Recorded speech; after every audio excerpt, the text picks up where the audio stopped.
까지 말씀 함께 나누겠습니다. 우리가 지금 보고 있는 내용은 지난주에 이어서 예수님께서 십자가를 지시기까지 어떤 과정을 거치셨는지 내용을 살펴보고 있습니다.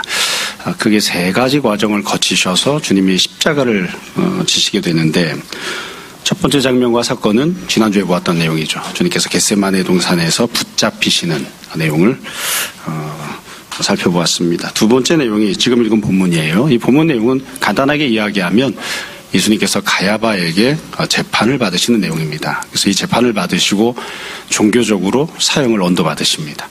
다음 주에 보게 될 세 번째 과정은 예수님께서 빌라도에게 재판을 받으십니다. 그래서 정치적으로 사법적으로 사형을 언도받으시는 그런 내용을 담고 있습니다.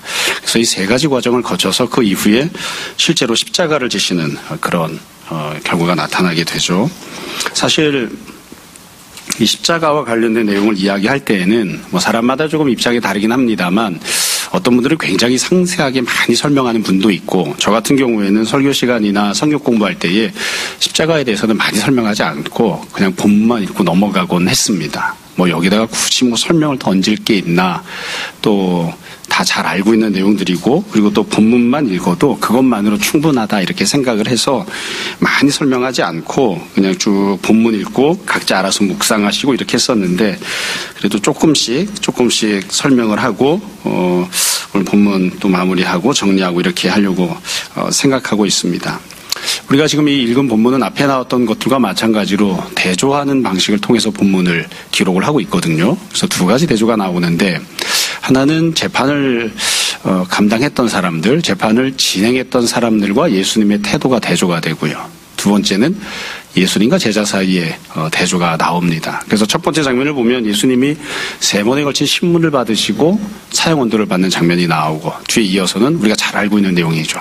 베드로가 세 번에 걸쳐서 예수님을 부인하는 그런 내용들로 되어 있습니다. 먼저 57절부터 보면 60절까지 예수님이 첫 번째 신문 받는 내용이 나와요. 57절에 예수를 잡은 자들이 그를 끌고 대제사장 가야바에게로 가니 거기 서기관과 장로들이 모여있더라. 베드로가 멀찍이 예수를 따라 대제사장의 집들까지 가서 그 결말을 보려고 안에 들어가 하인들과 함께 앉아있더라. 이렇게 첫 번째 신문이 시작이 됩니다. 우리가 잘 알고 있는 대로 보면 예수님을 끌고 갔다 이렇게 돼 있죠. 문자 그대로 잡아서 묶어서 끌고 가는 겁니다. 그러니까 주님께서 두 발이 멀쩡하니까 걸어가시기는 했겠지만 죄인을 압송하는, 그래서 끌고 가는 그런 모습으로 갔고요. 장소가 정해져 있었습니다. 가야바의 집으로 갔고요. 가서 보니까 서기관과 장로들이 이미 모여 있었습니다. 그러니까 장소도 정해 있었고 거기에 사람들이 모여 있었다는 것은 이후의 상황을 어떻게 끌고 가려고 하는지, 진행시키려고 하는지 미리 계획이 다 서 있고 준비가 되어 있는 과정으로 들어갔다 이렇게 볼 수 있습니다. 그러니까 이 본문을 보면 베드로가 예수님과 함께 갔는데 베드로는 계획이 있어서 간 게 아니에요. 예수님께서 어디를 가시던 따라가야지 이런 마음의 결단이 있어 간 게 아니라 어영부영하다 보니까 그냥 따라가다 보니 거기까지 따라간 겁니다. 반면 예수님을 재판하고 죽이려고 했던 사람들은 미리 모든 부분을 계획을 세우고 치밀하게 계획대로 일들을 다 전개를 시킨 거죠. 물론 예수님도 모든 계획을 갖고 계획에 따라서 예수님도 행동을 하신 겁니다. 그래서 지금 재판을 하는 사람들이나 재판을 받은 예수님이나 각각 나름대로의 생각, 계획이 있고 결단이 있어서 그대로 지금 상황들이 전개가 되고 있는 것이죠. 베드로가 보면 그 집들에까지 가서 같이 앉아 있었는데, 사실 예수님께서 베드로와 다른 제자들에게 부탁하신 것, 권면하신 것은 나와 함께 있기를 그렇게 말씀을 하셨습니다. 겉모습만 놓고 보면 주님을 따라가는 것이기도 하고 함께 있는 것이기도 하지만, 사실은 의미만 놓고 보면 주님과 함께하고 있는 것도 아니고 따라가고 있는 것도 아닌 그런 상황인 거죠. 자, 59절에 보면 예수님을 향한 첫 번째 신문이 나옵니다.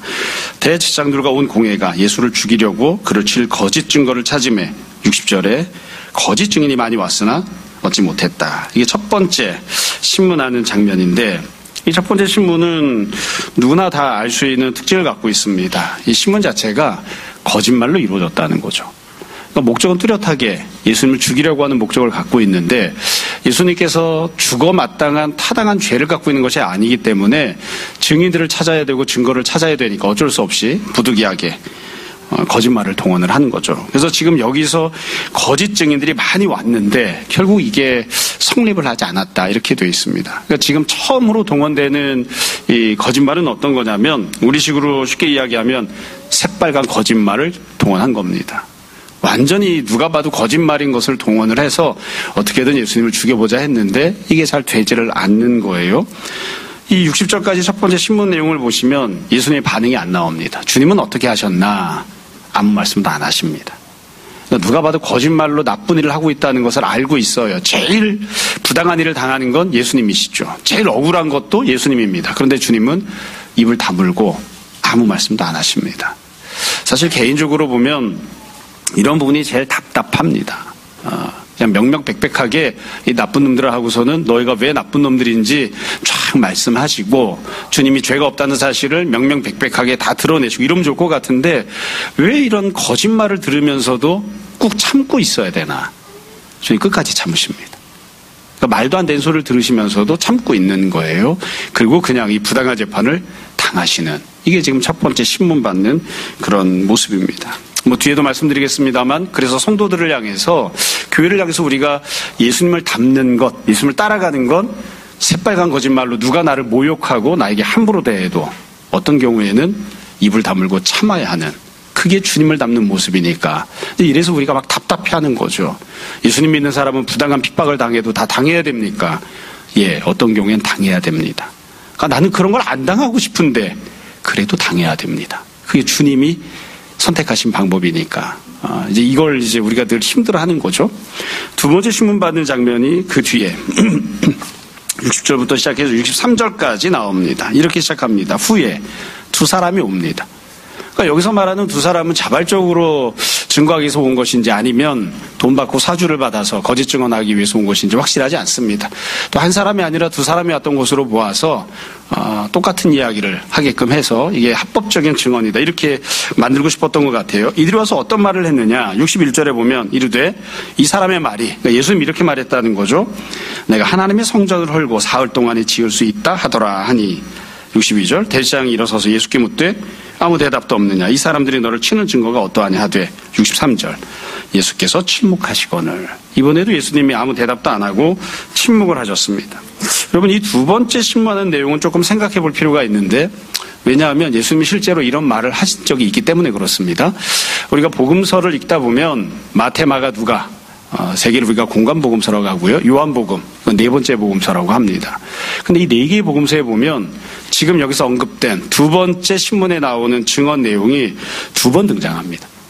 그러니까 어떤 경우에 보면 공관복음서 같은 경우에는 예수님이 십자가 지시기 전에 그러니까 공생의 사역 마지막 부분에 성전 청결 사건을 하신 것으로 기록이 되어 있고요. 요한복음, 네 번째 복음서인 요한복음을 보면 예수님이 공생의 사역을 시작하자마자 첫 번째로 하셨던 것이 성전 청결 사건으로 기록되어 있습니다. 그러니까 성전 청결 사건이 시기만 놓고 보면 공생의 사역할 때 처음에 하신 일이냐 마지막 부분에 하신 일이냐 이걸 놓고 논쟁을 하곤 해요. 근데 우리 같은 경우는 어떻게 생각하냐면 성전 청결 사건이 두 번 있었다 이렇게 생각합니다. 그러니까 공생이 처음에도 성전에 가셔서 성전을 청결하게 하신 적이 있었고 십자가 지시기 바로 직전에도 이 성전을 청결하게 하신 적이 있었다. 이렇게 우리는 이해를 하고 있습니다. 이해가 되시죠? 그런데 지금 여기서 언급하고 있는 이 성전을 헐라 그러면 내가 3일 만에 다시 짓겠다. 이 말씀을 언제 하셨냐면 이건 마태마가 누가복음에는 안 나옵니다. 무슨 말이냐면 십자가 지시기 바로 직전에 지금 재판하시기 바로 직전에 성전 청결하셨던 그때는 그 말씀을 하신 적이 없어요. 그럼 이 성전을 헐라 내가 3일 만에 짓겠다 이 말씀은 언제 하셨느냐 요한복음에만 기록되어 있습니다.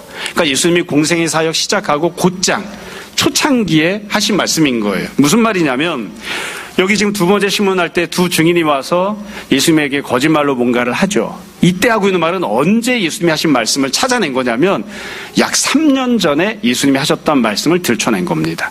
뒤집어 이야기하면 최근에 예수님이 하셨던 말씀 중에 흠 잡을 게 없는 거예요. 그러니까 어떻게 하면 예수님을 거짓 증언을 동원해서라도 죽일 수 있느냐 어떻게 해야 되느냐 찾다 보니까 요 최근에 한 말이 없나? 별로 할 게 없거든요. 1년 동안 한 말이 없나? 별로 할 게 없거든요. 그러니까 누군가 와서 예전에 예수님이 별로 유명하지 않았을 때 3년 전에 이런 말을 한 적이 있습니다. 그래서 그걸 가지고 와서 예수님께 지금 거짓 증언을 하고 있는 것이죠. 그러니까 과거에 잘못됐던 걸 막 뒤져가지고 그걸 꼬투리 삼아서라도 예수님을 죽이겠다고 하는 그런 모습인 걸 알 수 있습니다. 그러니까 지금 동원되고 있는 이 거짓말이 어떠한 거짓말이냐, 중요한 특징을 갖고 있어요. 그건 뭐냐면 지금 당장은 문제 삼을 게 없으니까 예전에 했던 일을 들춰냈던 그런 거짓말이고, 동시에 예수님이 실제로 이런 말씀을 하신 적이 없느냐? 있습니다. 있는데 주님은 이들이 사용하는 이런 의미, 이런 목적으로, 이런 내용으로 이 말씀을 하신 게 아니에요. 그러니까 지금 여기서 사용하고 있는 거짓말은 50%는 사실이고 50%는 그들이 원하는 대로 각색한, 그들이 원하는 대로 다른 의미를 부여한 그런 거짓말을 사용하고 있는 거죠. 쉽게 얘기하면 이거예요. 한 3년 전쯤에 예수님이 전혀 다른 목적, 다른 뜻, 다른 내용으로 이 말씀을 하셨는데, 그걸 지금 이 사람들이 너 예전에 그런 말 한 적이 있잖아, 그건 이런 뜻이잖아 하고서는 자기들 원하는 대로 갖다 붙여서 예수님 너는 그러니까 죄를 지었고 죽어 마땅해, 이렇게 지금 증거를 제시하고 있는 것이죠. 이해가 되시죠? 이게 지금 두 번째 신문받는 내용입니다. 이번에도 주님이 어떻게 하셨는가? 침묵하십니다. 사실은 첫 번째 신문과 마찬가지여서 내가 원래 이야기했던 건 그런 내용이 아니야, 그 뜻은 그런 뜻이 아니야, 얼마든지 명명백백하게 말씀하실 수 있어요. 오해를 풀어주기 위해서 무언가 시도하거나 노력하실 수도 있습니다. 근데 그렇게 안 하세요. 그냥 입을 딱 다무시고 그냥 오해를 받으시는, 누가 덤탱이를 뒤집어 씌울 때에 그냥 그걸 그냥 뒤집어 씌움을 받는 그런 모습으로 그냥 가만히 계신, 이게 주님이 두 번째 신문 받으시는 내용입니다. 자, 그 뒤에 예수님이 세 번째로 신문받는 내용이 나옵니다. 그 뒤에 보면 마지막 신문인데 이번에는 대제사장이 등장을 합니다. 63절이에요. 대제사장이 이르되 내가 너로 살아계신 하나님께 맹세하게 하노니 네가 하나님의 아들 그리스도인지 우리에게 말하라. 이번에는 대제사장이 등장을 했습니다. 사실은 이 모든 일들을 계획하고 진행한 건 대제사장이기 때문에 배후 인물이라고 할 수 있죠. 등 뒤에 숨어있는 실력자가 이렇게 해서는 안 되겠다 하고서 이제 자기가 등장을 해서 실제로 신문을 진행을 하는 거예요. 그리고 딱 한 가지 묻습니다. 넌 누구냐 이거. 너는 너에 대해서 누구라고 말하느냐, 이 한 가지를 묻습니다. 네가 정말 하나님이냐, 네가 약속된 메시아가 맞느냐, 네가 그리스도냐, 딱 한 가지만 물어봐요. 너는 누구냐, 이걸 물었어요. 그러니까 이렇게 신문하는 건 여지껏 예수님이 하셨던 행적이나 말씀을 가지고는 꼬투리를 잡기가 어려우니까 지금 이 자리에서 현장범으로 만들어서 사람들 앞에서 주님의 말을 꼬투리 삼아서 어떻게든 죽여보자, 이렇게 생각을 하는 거죠. 그리고 이 질문을 했다는 건, 이 질문을 던진 대제사장이 예수님이 스스로 누구라고 말씀하고 계신지를 알고 있기 때문에 이렇게 질문을 하는 거죠. 이 질문을 피해갈 수 없을 것이다 생각을 한 거예요. 자, 이렇게 질문을 했는데 여기에 대해서 예수님이 이렇게 말씀하십니다. 64절 예수께서 이르시되 네가 말하였느니라. 예수님이 긍정을 하십니다.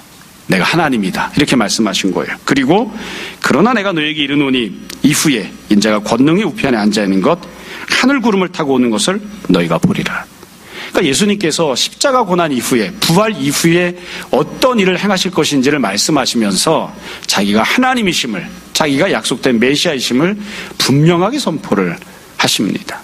여러분, 이 세 번째 신문을 보면 신문의 내용도 특징이 있고 대답하시는 내용도 특징이 있습니다. 일단 신문 내용을 보면 어떤 종류의 거짓말로 예수님을 신문을 했는가, 이게 참 묘한 부분인데, 예수님이 아무리 참말을 하셔도, 아무리 진리를 말씀하셔도 상대방은 그것을 믿지 않을 태도를 갖고 있습니다. 그거를 거짓말로 만들 생각을 갖고 있어요. 예수님이 하신 말씀이 틀렸나요? 예수님이 하나님이 아니신가요? 하나님이 맞아요. 그러나 이 이야기를 듣고 있는 사람들은 너는 거짓말을 하고 있어, 그렇게 이야기하려고 이미 마음을 먹고 있어요. 예수님이 어떤 말씀을 하셔도 그건 거짓말인 거죠. 그래서 지금 사용하고 있는 거짓말은 네가 뭐라고 떠들어도 나는 네 말을 믿지 않겠다, 네가 뭐라고 생각을 하고 뭐라고 주장을 해도 나는 너를 죽일 놈으로 만들고 말겠다, 그런 마음을 갖고 신문을 하고 있는 거예요. 이거보다 더 중요한 게 예수님이 대답하신 태도인데요, 우리가 인간적으로 생각하면 이해하기 어렵게 예수님이 대답하셨습니다. 왜 그러냐면 앞에 첫 번째 신문, 두 번째 신문에 대답을 안 하셨잖아요. 그럼 지금 세 번째는 어떻게 하셔야 마땅할까요? 살아남으려면 어떻게 해야 됩니까? 세 번째 신문도 대답을 안 해야죠. 조금 더 솔직하게 현실적으로 생각해 봅시다. 첫 번째 신문을 받았을 때 예수님이 대답하셨으면 어떻게 됐을까요? 매 몇 대 맞고 끝났을 겁니다. 채찍질 당하고 끝나고 그냥 풀려났을 거예요. 두 번째 신문에 대해서 주님이 대답하셨으면 감옥에 갇히거나 징역살이를 하거나 다른 일을 당해도 죽지는 않고 풀려날 수 있었을 거예요. 근데 가벼운 처벌을 받고 끝날 수도 있는 첫 번째, 두 번째 신문에 대해서는 아무 말씀을 안 하셨는데 세 번째 신문은 뭐냐면 여기에 지금 대답하면 죽습니다. 예수님이 바보처치가 아니에요. 그걸 다 알고 계세요. 그럼에도 불구하고 세 번째 신문에 대해서만 대답을 하세요. 그러니까 우리가 이 예수님의 행동을 보면서 알 수 있는 게 있죠. 주님은 죽기로 작정을 하신 겁니다. 첫 번째, 두 번째 대답해봤자 죽지도 않는 거 넘어가셨어요. 억울하게 그냥 당하고 말기로 하신 거예요. 근데 세 번째, 지금 대답하면 죽어야 돼요. 근데 예수님께서 굳이 세 번째 질문에 대해서만 대답하십니다. 그러니까 이 대답은 표현은 내가 하나님이다, 내가 부활할 것이다, 내가 재림할 것이다 이렇게 말씀하셨지만 실제 담고 있는 의미는 내가 십자가에 달려 죽기를 원한다 그렇게 말씀하시는 겁니다. 주님께서 겟세마네 동산에서 붙잡으실 때나 지금이나 똑같습니다. 주님은 자발적으로 스스로 십자가를 지는 자리로, 죽는 자리로 걸어가시는 겁니다. 그러니까 이게 인간적으로 생각해 보면 참 답답한 노릇인 거죠. 왜 굳이 이렇게 하실까? 좀 어려운 일은 좀 피해 가실 수도 있지 않을까? 근데 주님께서 그렇게 하지 않습니다. 그래서 주님께서 스스로 십자가를 지는 결정을 하시고 그 십자가를 지시기 위해서 실제로 재판 과정에서도 행동을 하십니다. 자, 이와 같은 예수님을 향한 신문이 끝나고 나서 65절부터 67절까지 보면 이후에 사형 언도가 내려지는 내용이 나옵니다. 65절에 보면 이 대제사장이 자기 옷을 찢으며 이르되 그가 신성모독하는 말을 하였으니 어찌 더 증인을 요구하리요? 보라, 너희가 지금 이 신성모독하는 말을 들었도다. 그러니까 이 신성모독하는 말을 들었다 이렇게 선언을 하고 그리고 예수님이 사형에 해당한다고 이야기를 한 거예요. 그리고 66절에 너희 생각은 어떠하냐 이렇게 묻습니다. 대답하여 이르되 그는 사형에 해당하니라. 이것도 사실은 참 이상한 장면입니다. 율법에 의하면, 하나님의 명령에 의하면, 법에 의하면 사형에 해당한다. 사실 이렇게 말해야 되는데 그게 아니라 자기가 원하는 대로 판단을 내리고 그리고 사람들에게도 사람들의 생각을 물어서 판단을 내리는 거예요. 그래서 사형에 해당한다. 이렇게 언도를 합니다. 종교적인 판단이 이렇게 내려지고 끝이 나버리게 됩니다. 그리고 난 뒤에 67절에 보면 이 예수의 얼굴에 침을 뱉고 주먹으로 치고 어떤 사람은 손바닥으로 때리고 이르되 그리스도야 우리에게 선지한 노릇을 하라. 너를 친 자가 누구냐 하더라. 그래서 예수님에게 폭력을 행사하는 거죠. 이것도 마찬가지예요. 부당한 행동을 합니다. 원래 율법에 의하면 이렇게 할 수 없습니다. 원래 당시의 실정법도 이렇게 할 수 없습니다. 그런데 이 사람들은 예수님을 죽이려고 하는 생각을 갖고 있기 때문에 그냥 자기들 하고 싶은 대로 부당하게 그냥 행동을 하는 겁니다.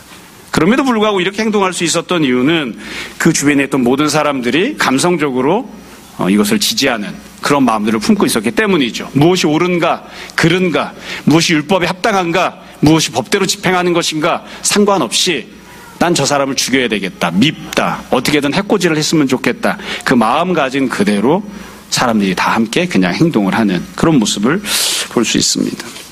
결국 여기서 진행되고 있었던 예수님을 향한 재판을 보면 아주 간단하죠. 재판 자체도 사실은 우리가 재판을 했다, 이 기록을 남기기 위해서 하는 것일 뿐 형식적으로도 부당하고 불법적인 재판이고요.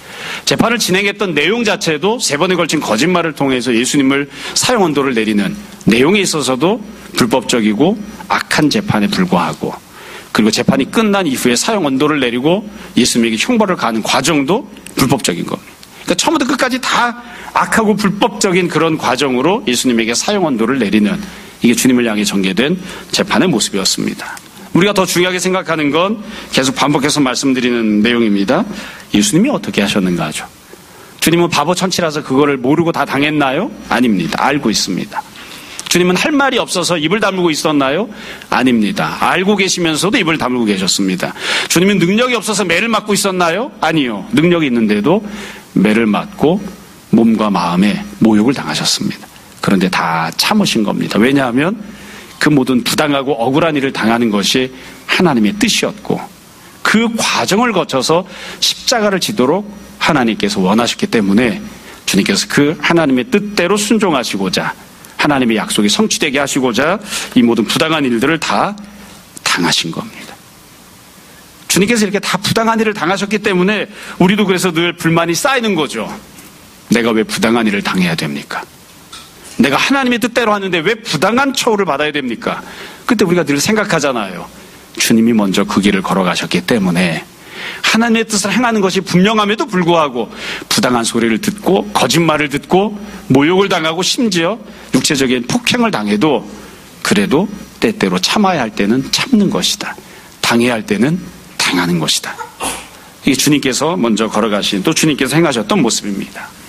그 뒤에 간단하게 베드로가 했던 행동을 보려고 합니다. 이건 뭐 너무나 잘 알고 있는 내용이에요. 베드로가 예수님을 3번 부인하는 그런 내용이죠.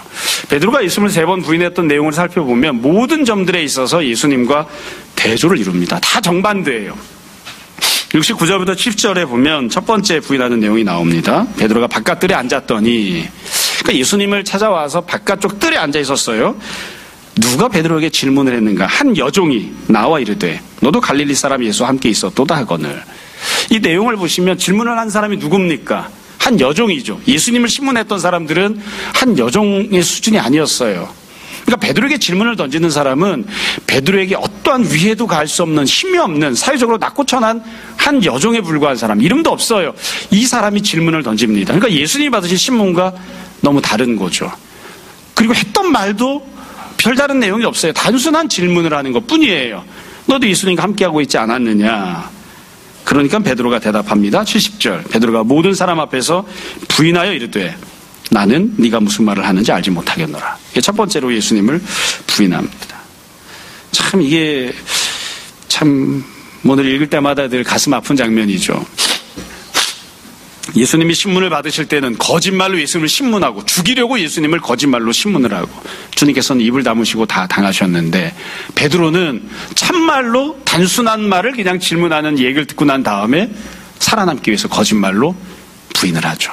자기가 누구인지를 부인합니다. 자기가 누구인지에 대해서 이야기할 때에 예수님과의 관계를 기준으로 설명하잖아요. 나 예수님을 모른다. 예수님과 함께하고 있지 않았다.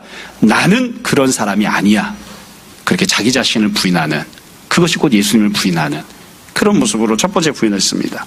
두 번째 부인이 71절과 72절에 나와요. 71절에 보면 안문까지 나아가니, 장소 이동이 나오죠. 안문까지 나아갔다는 말은 예수님께 가까이 갔다는 뜻이 아닙니다. 예수님에게서 멀어지는 겁니다. 밖으로 도망치고 있는 거예요. 여기 더 있으면 안 되겠구나 싶으니까 밖으로 나가기 위해서 앞문까지 도망을 쳐서 주님으로부터 더 멀어지는 선택을 합니다. 그랬더니만 이번에도 마찬가지로 다른 여종이, 이번에 질문을 던진 사람도 똑같아요. 별다른 힘이 없는 사람이에요. 무슨 뭐 검사나 판사가 질문하고 있는 게 아닙니다. 다른 여종 하나가 그를 보고 거기 있는 사람들에게 말을 합니다. 이 사람은 나사렛 예수와 함께 있었도다. 이번에도 예수님과 함께하고 있었다는 단순한 사실을 진술하고 이것을 질문을 하죠. 참 이것도 가슴 아픈 부분이죠. 예수님께서 겟세마네 동산에서 마지막으로 부탁하신 게 나와 함께 있어달라 부탁하신 거였거든요. 근데 지금 베드로에게 질문하는 게 예수님과 함께하고 있던 사람이다 이렇게 질문을 하는 거예요. 이번에 베드로가 똑같이 다시 한 번 더 부인합니다. 72절에 보면 베드로가 맹세하고 또 부인하여 이르되 나는 그 사람을 알지 못하노라. 자기 자신에 대해 부인하는 거예요. 난 그 사람을 모르는 사람이다. 예수님과의 관계에 대해서 부정합니다. 난 예수님과 아무 상관이 없어. 이게 두 번째 부인을 합니다. 마지막 세 번째 부인이 73절부터 나옵니다. 73절에 보면 이렇게 되어 있습니다. 조금 후에 곁에 섰던 사람들이 나와 베드로에게 이르되, 이번에는 옆에 있던 사람들이 이야기를 해요. 아마 앞부분에서 첫 번째, 두 번째 질문을 했던 이 여종들의 이야기를 옆에 있던 사람들이 들었겠죠. 그러니까 그 이야기를 듣고 나서 사람들이 다시 질문을 하는 거예요. 너도 진실로 그 도당이라 네 말소리가 너를 표명한다 하거늘. 이 말소리라고 하는 건 쉽게 이야기하면 너도 예수님이 쓰는 것과 똑같은 사투리를 쓰잖아. 너도 그 지역 사람이잖아. 이렇게 이야기를 한 거예요. 그러니까 74절 그가 저주하여 맹세하여 이르되 나는 그 사람을 알지 못하노라. 베드로가 3번 예수님을 부인했는데 세 번째가 제일 격렬하게 부인하죠. 예수님과 정반대입니다. 예수님은 침묵하시다가 세 번째 죽어야만 하는 그 상황에서 대답을 하시는데 베드로는 어떻게든 살아남겠다고, 절대로 손해를 보지 않겠다고 맨 마지막에 가장 격렬하게 예수님을 부인하는 그런 행동을 합니다. 이렇게 다 주님을 부인하고 나서 본문을 보면 곧 닭이 울더라 이렇게 써있죠. 우리가 다 아는 내용입니다. 75절 이렇게 3번 예수님을 부인한 뒤에 베드로가 어떻게 행동했는지가 나오는데, 베드로가 예수의 말씀에 닭 울기 전에 네가 3번 나를 부인하리라 하심이 생각나서 밖에 나가서 심히 통곡했다. 저는 이 75조를 여러 번 읽었습니다. 베드로가 얼마나 마음이 힘들었을까 싶어요. 베드로가 얼마나 마음이 힘들었을까. 여기 보면 통곡했다고 되어 있는데, 통곡했다는 건 말 그대로 그냥 단순히 눈물을 찔끔 흘리는 게 아니라 우리가 흔히 이야기하는 대성통곡하는 거죠. 소리를 질러가면서 그러면서 눈물을 쏟아내는, 얼마나 마음이 힘들었으면 이렇게 했을까 싶습니다. 아마 베드로도 사람인지라 힘들었겠죠. 쉽지 않았을 것 같아요. 3년이나 동고동락했던, 또 자기가 믿고 따랐던, 자기에게 그렇게 끝없이 잘해주었던 예수님을 부인하고 저주하는 행동을 했으니까요. 우리가 3년 동안 같이 데리고 있던 강아지한테 함부로 해도 마음이 아플 판인데 주님을 부인했으니까 얼마나 힘들고 어려웠을까 싶습니다. 우리도 때때로 그런 때들이 있죠. 믿음이 아닌 불신앙적인 세상적인 것을 선택하면서도 이렇게 하면 안 되는데 스스로 알고 있기 때문에 마음 한편이 찜찜하거나 불편한 때들이 있단 말이죠. 그런데 지금 예수님을 부인하는 그런 정도니까 쉽지 않았을 것 같아요. 그러나 이 베드로가 예수님을 향해 통곡했던 이 부분을 우리가 한두 가지 더 생각해 봤으면 좋겠습니다. 지금부터 드리는 말씀은 베드로에게 상당히 미안한 이야기입니다. 이제 목사님들과 주로 이야기를 나눌 때 이 장면과 관련해서 이야기하면서 의견이 갈리는 부분이 있습니다. 그게 뭐냐면 베드로가 회개한 것인가? 그럼 베드로가 회개한 것입니까?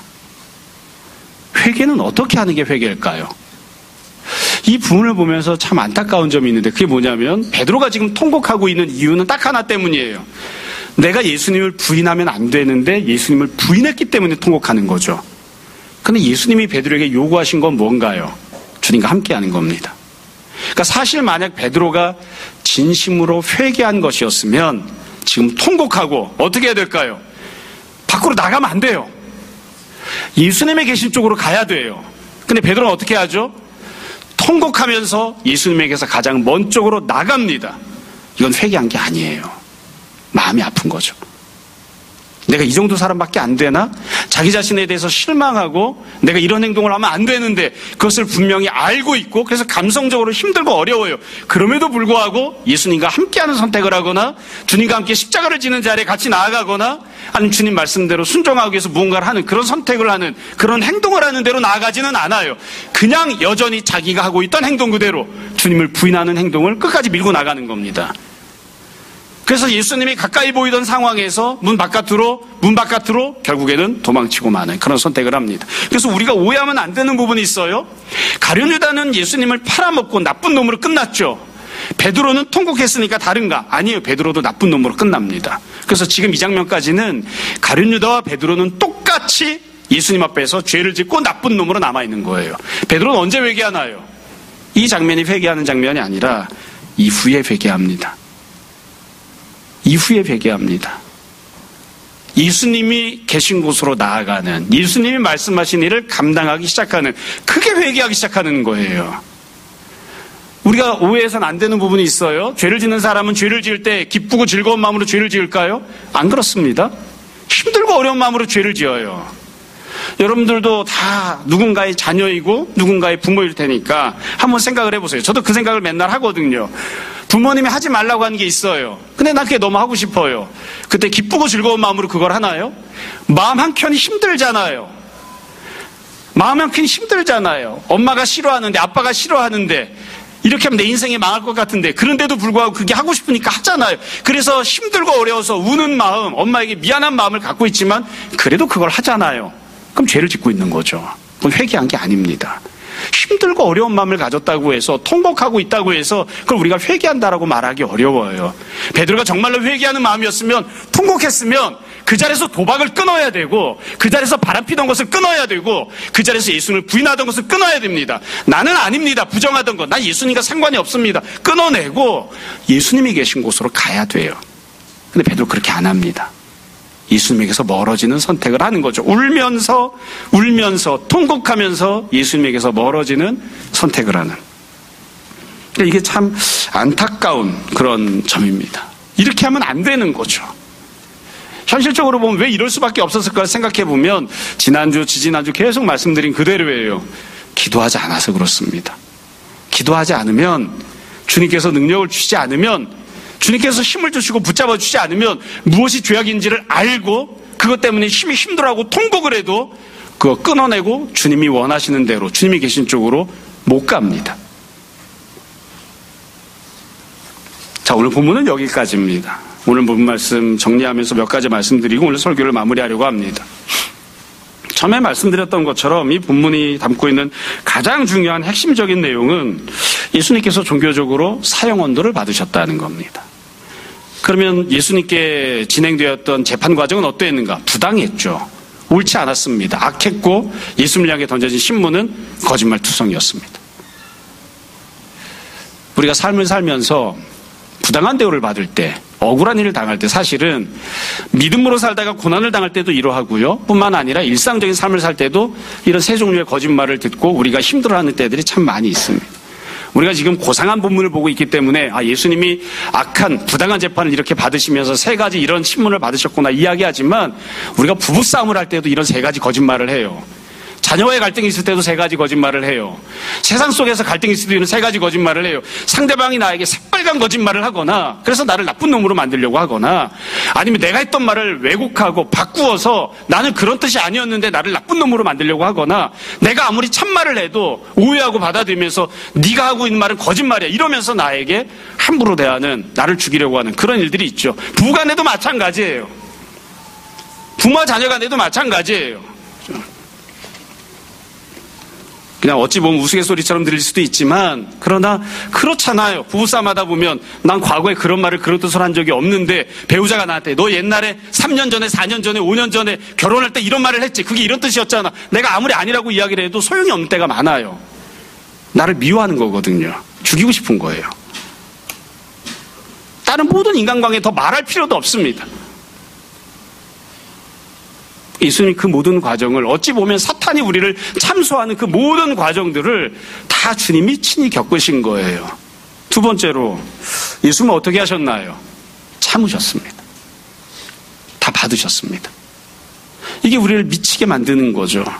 그래서 성도는 누군가가 나에게 새빨간 거짓말로 혹은 내가 했던 말을 인용해서 왜곡시켜서 혹은 내가 아무리 진실을 이야기해도 믿지 않으면서 나에게 덤탱이를 씌우고 부당하게 나를 대우하려고 할 때 성도는 항상 먼저 그 일을 당하셨던 예수님을 기억합니다.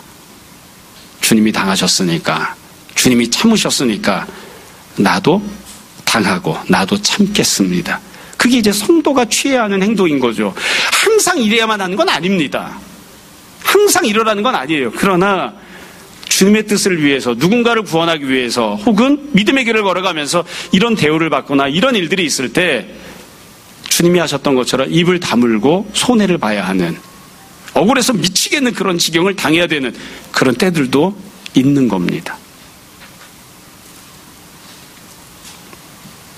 세 번째로 실제로 초대교회 성도들은 어떻게 살았는가를 생각해 봅시다. 사도 바울은, 사도 베드로는 어떻게 살았을까요? 나중에 조금 더 이야기할 기회가 있겠습니다만 여러분 사도행전을 보면 제자들이 핍박을 받아서 재판받기 위해서 끌려가는 장면이 나오거든요. 제자들이 매를 두들겨 맞고 감옥에 갇히고 부당한 소리를 듣고 거짓말로 참소를 당해도 제자들은 아닙니다. 나는 죄가 없습니다. 나를 풀어주십시오. 이렇게 얘기 안 했습니다. 그냥 매를 맞았습니다. 그냥 감옥에 갇혔습니다. 부당한 소리를 들어도, 억울한 소리를 들어도 하나님이 아시니까 그리고 입을 다물었습니다. 그리고 그렇게 부당한 대우를 받는 것을 복음을 증거하는 기회로 사용했습니다. 베드로가 왜 죽었을까요? 베드로는 재판 없이 죽었나요? 아니요. 베드로 재판받고 순교했습니다. 부당한 재판을 받고 십자가에 거꾸로 매달려 순교했죠. 사도 바울은 왜 죽었나요? 사도 바울은 재판 없이 순교했나요? 아니요. 여기에서도 재판받고 저기에서도 재판받고 도대체 인생의 말년을 얼마나 오랜 기간 동안 재판받느라 질질 끌려다니면서 인생의 말년을 허비했는지 모릅니다. 결국에는 로마까지 가서 재판받고 순교했습니다. 부당한 이야기를 들었어도 참고 견디고 버텨왔고 그 부당한 대우를 받는 것을 도리어 말씀을 증거하는 기회로 삼았죠. 그러니까 사도들이, 제자들이 그렇게 살았어요. 그러면서 교회가 세워졌고 그 은혜와 그 열매를 우리가 지금 따먹고 있는 거죠.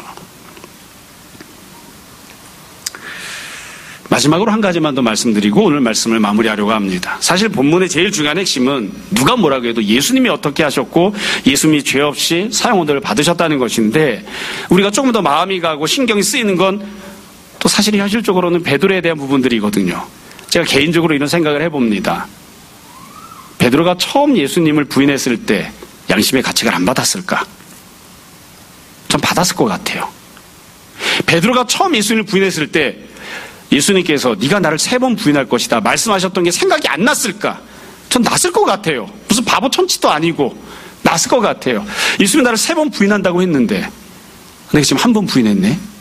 그럼 그때쯤이라도 주님을 붙잡고 돌아섰어야 되는데 그게 안 됐던 거죠. 여러분, 그래서 우리가 꼭 기억했으면 하는 건 이겁니다. 사람이 죄를 지을 때, 사람이 세상적인 선택을 할 때, 사람이 주님을 부인할 때, 그때 과연 주님이 무엇을 원하시는지를 전혀 모르기 때문일까? 결국 그렇지 않습니다. 주님이 나에게 무엇을 원하시는지, 내가 이렇게 행동하면 안 되는데 알면서도 1번, 2번 이 것을 선택하고 끝내 통곡하면서도 주님을 버리고 그 자리를 이제 벗어나고 도망치는, 그게 사람이 죄를 지을 때의 모습입니다. 우리가 이것을 늘 생각하고 경계로 삼는 그런 모습이 우리 가운데 있었으면 좋겠습니다. 주님께서 첫 번째, 두 번째 말씀하지 아니하시고 스스로 고난당하기 위하여 대답하셨던 것처럼 우리도 때때로 주님을 위해서라면, 하나님 뜻대로 순종하는 그 삶을 살아가기 위해서라면 담대함을 가지고 입을 다물어야 할 때 억울함을 당해도 입을 다물고, 손해를 보더라도 입을 열어야 할 때 입을 열어서 주님을 인정하고 시인하고 주님이 나에게 맡겨주신 나의 십자가를 감당하는 그런 모습이 우리의 모습이 될 수 있었으면 좋겠습니다. 날마다 주님을 더 깊이 사랑하고 늘 주님과 함께하고 주님이 어디 계시건 주님을 따라가는 우리 모두가 되기를 주님 이름으로 축원합니다. 잠시 기도하겠습니다. 오늘 말씀을 정돈해 보십시오.